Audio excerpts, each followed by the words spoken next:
नमस्कार, स्वागत है आपका आपड़ो राजस्थान में। मैं हूं आपके साथ हिमानी कटारिया। बुलेटिन की शुरुआत करेंगे राजस्थान की खास खबरों के साथ। खबर करौली से है, जहां शहर में 2 अप्रैल को बाइक रैली के दौरान सर्किट हाउस में पूर्व मुख्यमंत्री वसुंधरा राजे पत्रकारों से मुखातिब हुई। रैली के दौरान पथराव से उपजे विवाद के बाद मुख्यमंत्री ने प्रशासन पर लगाए लापरवाही के गंभीर आरोप। मुख्यमंत्री ने कहा कि कई दुकानों का सामान लूट लिया गया इस दौरान, लेकिन उनकी कोई सुनवाई नहीं की गई। 10 दिन बाद भी प्रशासन का कोई व्यक्ति पीड़ित दुकानों पर पूछताछ के लिए नहीं पहुंचा। कुछ दुकानदारों ने नामजद रिपोर्ट दर्ज करवाने के बाद भी थाने में रिपोर्ट लिखने को कोई भी तैयार नहीं हुआ।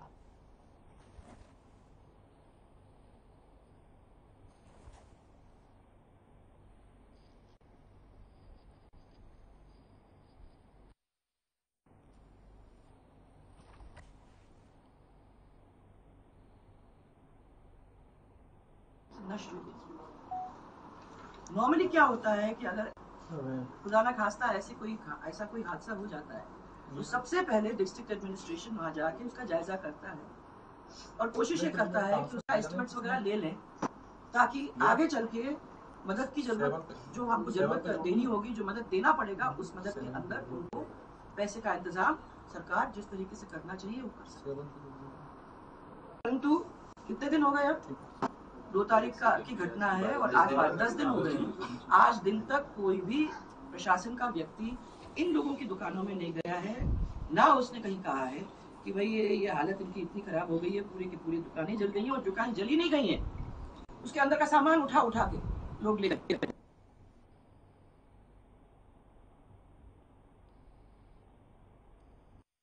तो कोटा के सर्किट हाउस में बीजेपी प्रदेश महामंत्री और रामगंज मंडी से विधायक मदन दिलावर ने प्रेस कॉन्फ्रेंस कर कांग्रेस सरकार पर निशाना साधते हुए तुष्टीकरण का आरोप लगाया है। मदन दिलावर ने कहा कि प्रदेश सरकार का दोहरा चरित्र जनता के सामने आ गया है। सरकार पर आरोप लगाते हुए उन्होंने कहा कि हिंडौन सिटी में 600 लोगों को रामनवमी के कार्यक्रम में शामिल नहीं होने के लिए नोटिस देकर पाबंद किया गया, ताकि वह रामनवमी का पड़ाव नहीं बना सके। साथ ही महाराणा प्रताप की जन्मस्थली कुंभलगढ़ परिसर में जन्मस्थली का अस्तित्व मिटाने के लिए समुदाय विशेष की तरफ से अतिक्रमण भी किया गया।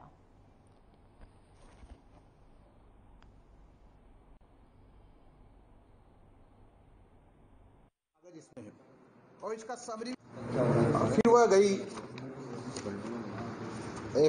इसको धारा 166 है सीआरपीसी की धारा 166 के अंतर्गत ज्योति नगर पुलिस थाना जयपुर गई कि मेरी एफआईआर दर्ज कीजिए। उसको कई दिनों तक टालते रहे, इन्हें दौड़ाते रहे, लेकिन उसने मिली, लेकिन उसकी एफआईआर दर्ज नहीं हुई। आखिर में उसको इस्तगासा करना पड़ा, कोर्ट में गई और कोर्ट ने सारे तथ्यों को सुनने के बाद, सारे रिकॉर्ड देखने के बाद सामने ये तय किया कि रिपोर्ट दर्ज करनी चाहिए। इसमें आप चाहो तो इसका फोटो भी ले सकते हो, पढ़ भी सकते हो।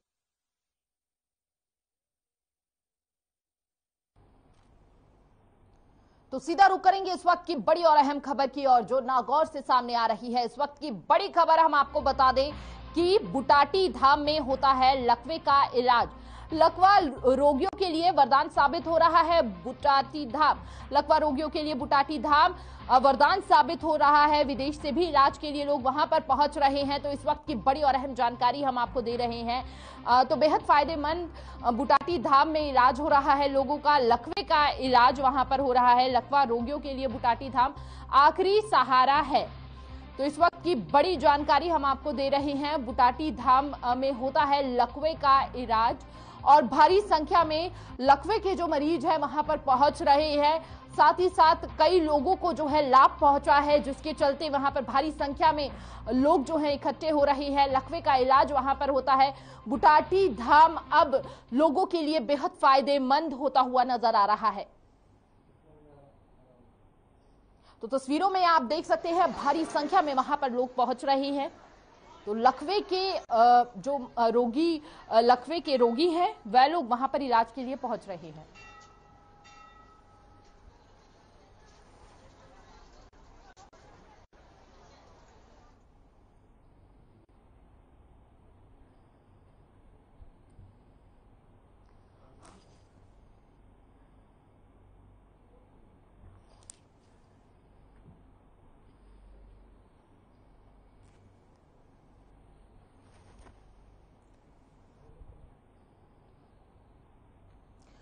और इस विषय पे ज्यादा जानकारी के लिए संवाददाता डीटी चारण हमारे साथ जुड़ चुके हैं।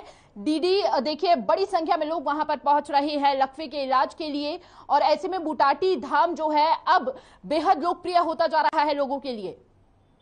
जी मानी, बुटाटी धाम जो है चतुरदास जी महाराज का स्थान है, और यहाँ पर इस धाम में सबसे बड़ी विशेषता यह है कि किसी प्रकार का कोई चार्ज नहीं लिया जाता है, ना कोई पैसा लिया जाता है। सारी व्यवस्था जो है वो सारी की सारी निःशुल्क होती है, और यहाँ पर देश के ही नहीं विदेशी यात्री भी यहाँ आते हैं। अभी अमेरिका की आई थी, वो 7 दिन लेके गई थी। उससे पहले एक और महिला आई थी, वो 7 दिन लेके गई थी।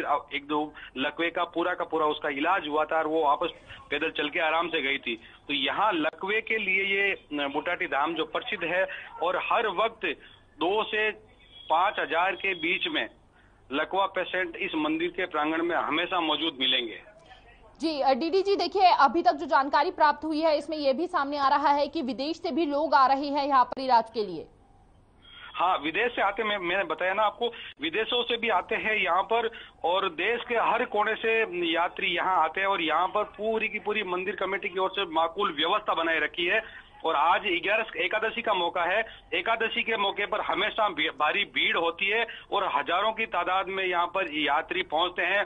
और लकवे का यहाँ माना जाता है कि इस जगह में कुछ ऐसा है, इस जगह पे आते ही एकदम लकवा लगभग ठीक हो जाता है, और मात्र परिक्रमा से ठीक होता है। और बाकी किसी प्रकार की ना तो कोई झाड़ा फूंका होता है, ना कोई दवा दी जाती है, ना कोई ऐसे वो टोट के कुछ नहीं होता है। यहाँ पर केवल और केवल सुबह शाम मंदिर के परिक्रमा मात्र से लकवा का इलाज जो है बिल्कुल। देखिए भारी संख्या में जिस तरह से लोग वहां पर उमड़े हैं उससे हादसा पता चल रही है और लाभ पता चल रहा है। बहुत बहुत शुक्रिया डीडी जी आपका तमाम जानकारी साझा करने के लिए। फिर से रुक करेंगे अगली खबरों की ओर।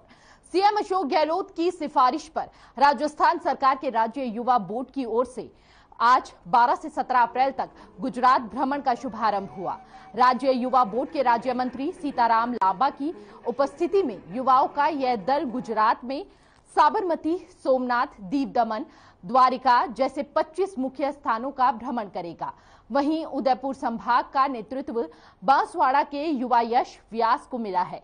यश ने बताया कि युवाओं के लिए लाखों रुपयों का व्यय करने के लिए वे राजस्थान सरकार का शुक्रिया अदा करते हैं। साथ ही उन्होंने कहा कि इससे कला जगत के सितारे और राजस्थान के ऊर्जावान प्रतिभाशाली युवा एक मंच पर मिलेंगे।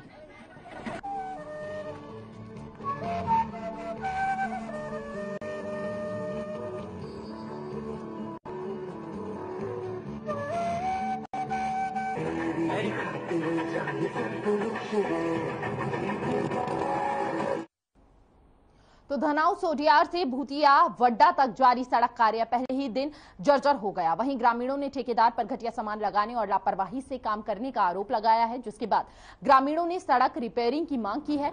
वहीं गुस्साए ग्रामीणों ने ठेकेदार और पीडब्ल्यूडी अधिकारियों को मौके पर बुलाने की भी मांग की है।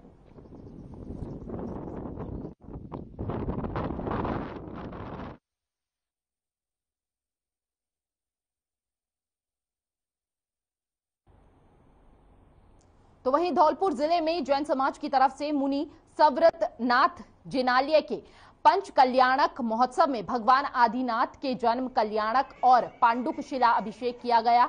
जानकारी के मुताबिक कार्यक्रम का आयोजन 50 साल बाद किया जा रहा है। वहीं भगवान का जन्म होते ही श्रद्धालुओं में खुशी की लहर दौड़ गई है।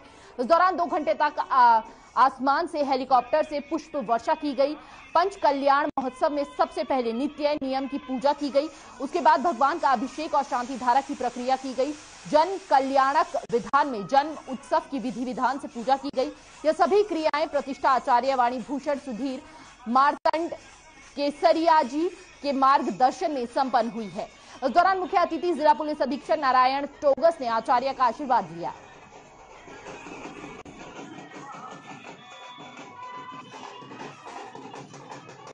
पचास वर्षों के उपरांत धौलपुर की पावन धरा पर पंच कल्याणक विश्व शांति महायज्ञ का आयोजन किया गया है। राष्ट्र संत परम श्रद्धेय 108 विनम्र सागर महाराज के मंगल सानिध्य में ये कार्यक्रम चल रहा है। आज कार्यक्रम के तीसरे दिन जन कल्याण के अवसर पर पुष्प वर्षा हेलीकॉप्टर द्वारा की जा रही है और एक विशाल जुलूस जन कल्याण का शहर के मुख्य मार्गों से निकाला गया। पूरे शहर में धूमधाम है, सीजी की जयकारा लगाते हुए, नृत्य करते हुए श्रद्धालु हजारों की संख्या में झूमते नाचते हुए भगवान की जयकारे लगाते हुए इस आयोजन। तो धौलपुर के कौलारी थाना क्षेत्र के एक गांव में युवती से दुष्कर्म का मामला सामने आया है। दरअसल गांव के ही एक युवक ने बहला फुसलाकर युवती को खेतों में बुलाया और दुष्कर्म की घटना को अंजाम दिया। आपको बता दें कि आरोपी गांव का ही रहने वाला है। पीड़ित परिवार ने आरोपी के खिलाफ मुकदमा दर्ज करा दिया है। फिलहाल पुलिस पूरे मामले की गहनता से जांच कर रही है।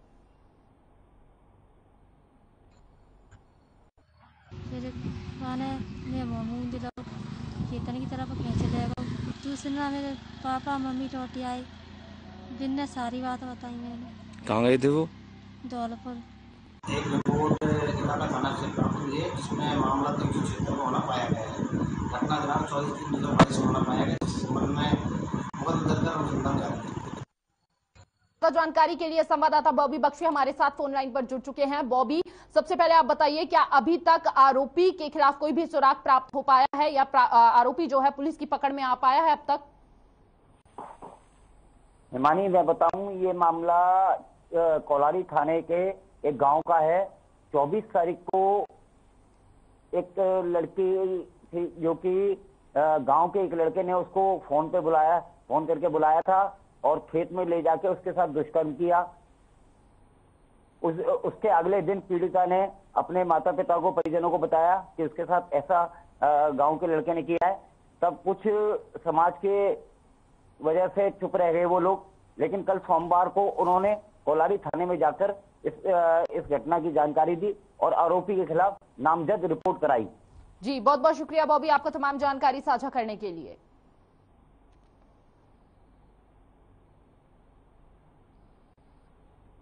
तो वहीं दूसरी ओर कामा में जमीनी विवाद को लेकर दो पक्षों में मारपीट हुई। वहीं झगड़े के दौरान जमकर लाठी डंडे चले। वहीं एक पक्ष के करीब आधा दर्जन लोग घायल हुए, जिसके बाद आसपास के लोगों ने घायल व्यक्तियों को अस्पताल में भर्ती कराया। सूचना पर पहुंची पुलिस ने मामले में संज्ञान लेते हुए जांच पड़ताल शुरू कर दी है।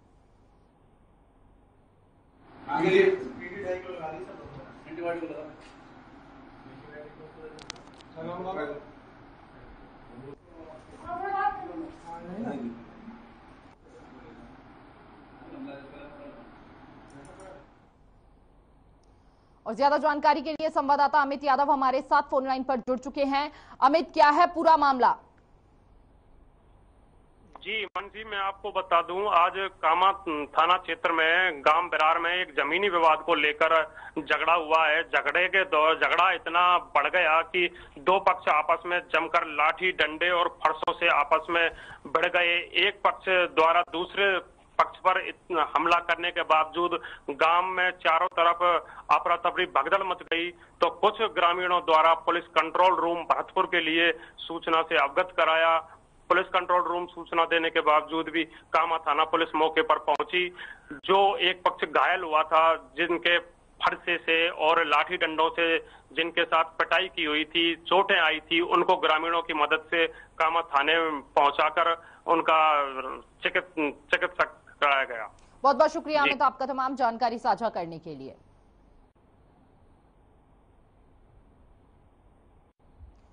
तो सीधा रुक करेंगे इस वक्त की बड़ी और अहम खबर की ओर, जो पावटा से सामने आ रही है। आपको बता दें, पावटा से इस वक्त की बड़ी खबर, राजेंद्र सिंह राठौड़ का जन्मोत्सव वहां पर मनाया जा रहा है। पावटा में बाइक रैली का आयोजन किया गया। इस उत्सव में एसजीएन अस्पताल में लगेगा रक्तदान शिविर। इस मौके पर बीजेपी के पूर्व प्रदेश महामंत्री कुलदीप धनखड़ का यह बयान आया है बड़ा।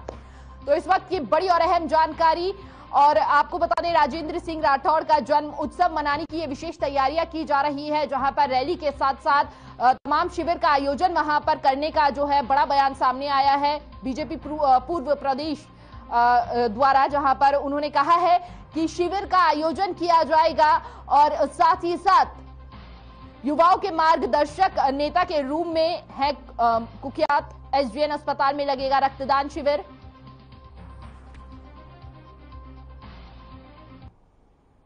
तो पावटा में एक घर में आग लगने से हड़कंप मच गया। मामला गांव हीर की बावड़ी डाणी नीमा वताली का है, जहां शॉर्ट सर्किट में एक घर में आग लग गई, जिससे नकदी समेत 15 गेहूं की बोरी, 2 बोरी खल, 20 किलो सरसों का तेल, 15 किलो गुड़, 25,000 नगद राशि, 30 मण पशुओं का चारा, एक कूलर, चारपाई, घरेलू सामान जलकर राख हो गया। इस दौरान फौजी बनवारी लाल मीणा ने जलती आग में गीला कपड़ा लपेटकर घर के अंदर घुस गैस सिलेंडर को बाहर निकाला, जिससे एक बड़ा हादसा होने से टल गया। वहीं पूर्व सरपंच मदन यादव ने पीड़ित परिवार को आर्थिक सहायता दिलाने का आश्वासन दिया है।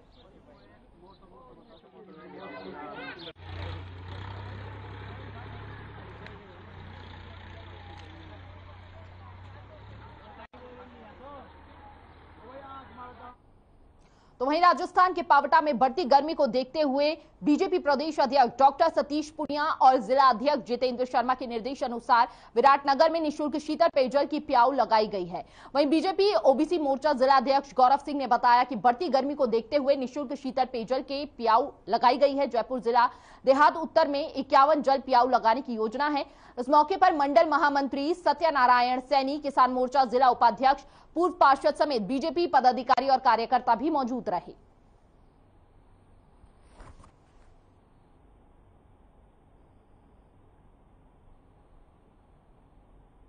तो रियाबड़ी में तेज रफ्तार का कहर देखने को मिला है। मामला डोडियाना गांव के पास का है, जहां एक ट्रेलर ने ट्रैक्टर चालक को पीछे से टक्कर मार दी, जिसके चलते ट्रैक्टर चालक की मौके पर ही मौत हो गई। वही घटना को अंजाम देकर ट्रेलर चालक मौके से फरार हो गया। सूचना पर पहुंची पुलिस ने शव का पोस्टमार्टम कराकर मृतक के परिजनों को सौंप दिया है। फिलहाल पुलिस फरार ट्रेलर चालक के खिलाफ मामला दर्ज कर आरोपी की तलाश में जुट गई है।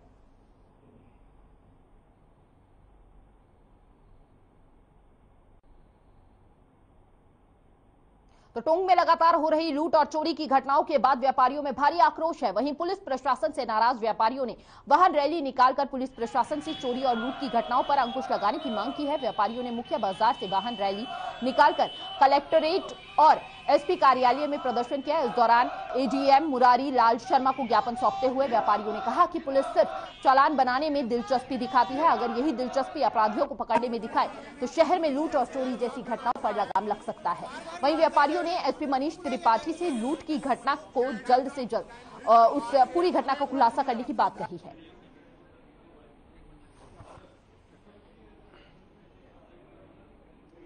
6 तारीख को रात को 8:30 बजे करीबन 8:40 पे दुकान मंगल करके और मैं घर जा रहा था, तो शनि नगर के आसपास मेरे को 3 बदमाशों ने रोक लिया, घेर लिया और उन्होंने मुझे नीचे पटक दिया और नीचे पटक के मेरी गर्दन दबा ली। और जैसे मैंने ऊपर करने लगा, मैंने बैग नहीं छोड़ा उनको, तो उनके हाथ में मैंने देखा उनके हाथ में एक बहुत लंबा चक्कू नुमा को हथियार था, तो खंजर मान लो, कुछ मान लो, मेरे पूरा आज तक इन्होंने कुछ भी नहीं करा। और मुझे बुलाते हैं वहाँ वो कोतवाली के अंदर बार बार, कहने ये क्या हुआ, क्या नहीं हुआ, क्या कैसे हुआ, कैसे नहीं हुआ। तो ये लूट की घटना के संबंध में व्यापारियों में आक्रोश था कि अभी तक इसका खुलासा नहीं हुआ है और व्यापारियों का कहना था कि अगर इस तरह से होगा तो फिर मतलब उनके लिए मतलब सुरक्षा वाली भी समस्या हो जाएगी। तो इस संबंध में मैंने अभी एसपी सर से भी चर्चा की है और अभी जो व्यापारी बंधु हैं वो एसपी साहब के पास ही गए हैं। एसपी साहब ने बताया कि पुलिस पूरे मन से प्रयास कर रही है और जल्दी ही इसका खुलासा करेगी। और इस विषय में ज्यादा जानकारी के लिए संवाददाता कजौड़ गुज्जर हमारे साथ जुड़ चुके हैं। कजौड़, देखिए व्यापारियों में काफी रोष नजर आ रहा है, प्रशासन के खिलाफ लगातार आरोप लगाते हुए नजर आ रही है, लेकिन ऐसे में पुलिस प्रशासन क्या कुछ कह रहा है इन आरोपों के खिलाफ? जी बिल्कुल, मैं बताना चाहूंगा कि जो पुलिस जो व्यापारी है 6 अप्रैल की जो घटना घटी थी लूट के मामले में, जिसको लेकर व्यापारी आक्रोशित है। 6 दिन से भी ज्यादा समय बीत जाने के बाद भी किसी प्रकार की पुलिस द्वारा कोई गिरफ्तारी या किसी प्रकार की कार्रवाई नहीं होने से नाराजगी देखने को मिली, जिसकी आज बड़ा कुआ से शुरू होकर पुलिस अधीक्षक कार्यालय और जिला कलेक्टर पे प्रदर्शन किया और मुख्यमंत्री अशोक गहलोत के नाम ज्ञापन सौंपा। जी बहुत बहुत शुक्रिया आपका कजौड़, तमाम जानकारी साझा करने के लिए। तो चित्तौड़गढ़ नगर परिषद क्षेत्र के गांधीनगर में बनी सीएम जन आवास योजना के लाभार्थियों को आवास नहीं मिलने और विभिन्न शिकायतों के बाद एक बार फिर नगर परिषद ने जन सुनवाई कार्यक्रम आयोजित किया और लाभार्थियों के साथ संवाद करते हुए उनकी समस्याओं को सुना। इस दौरान नव आयुक्त रविंद्र यादव ने कहा कि लोगों की समस्याओं का समाधान करते हुए मकानों का आवंटन कर दिया जाएगा। एक बार फिर लोगों में यह उम्मीद जगाई गई कि उन्हें उनके सपनों का आशियाना जरूर मिल जाएगा।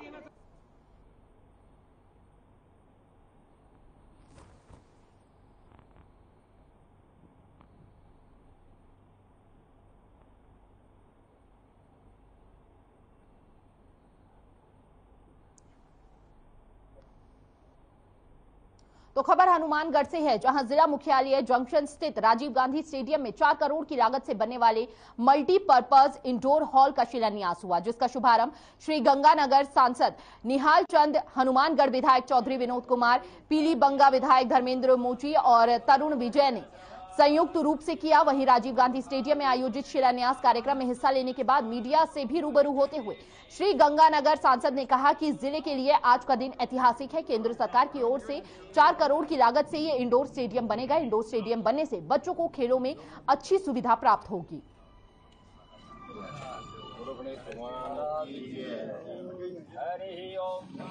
राजीव गांधी स्टेडियम में इंडोर स्टेडियम वास्ते भारत सरकार लगभग 3.5 करोड़ रुपये दिए है और इंडोर हॉल में सारी चीज़ें जिकी होगी, बच्चा भी में एक्सरसाइज कर सकेगा और हर तरह की सुविधा में मिलेगी। तो बहुत अच्छी बात हुई है जो आज हमारे MP निहाल चंद जी के द्वारा इन शिलान्यास करे हुए, कोशिश यही करांगा जल्दी में जल्दी पूरा। तो राजस्थान आंगनबाड़ी महिला कर्मचारी संघ ने कलेक्टरेट परिसर में अपनी समस्याओं को लेकर धरना दिया। उसके बाद में उन्होंने जिला कलेक्टरेट को ज्ञापन भी सौंपा। वहीं आंगनबाड़ी कार्यकर्ताओं ने कहा कि राजस्थान सरकार के आदेश के बाद भी आशा सहयोगियों को अन्य विभागों में काम पर लगा दिया जाता है, जिसके चलते हमारे मूल कार्य प्रभावित हो रही है।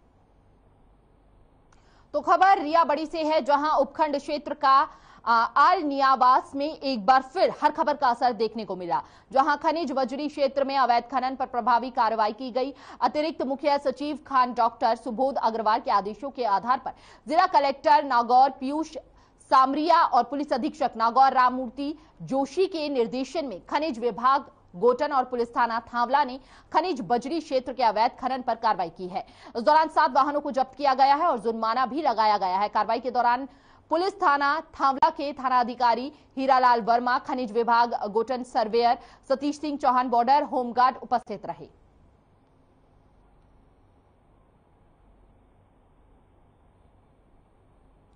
और ज्यादा जानकारी के लिए संवाददाता लोकपाल भंडारी हमारे साथ जुड़ चुके हैं फोन लाइन पर। लोकपाल, देखिए कार्रवाई का बड़ा असर देखने को हुआ है, खबर का बड़ा असर देखने को मिला है, जहां पर पुलिस प्रशासन हरकत पर आया है।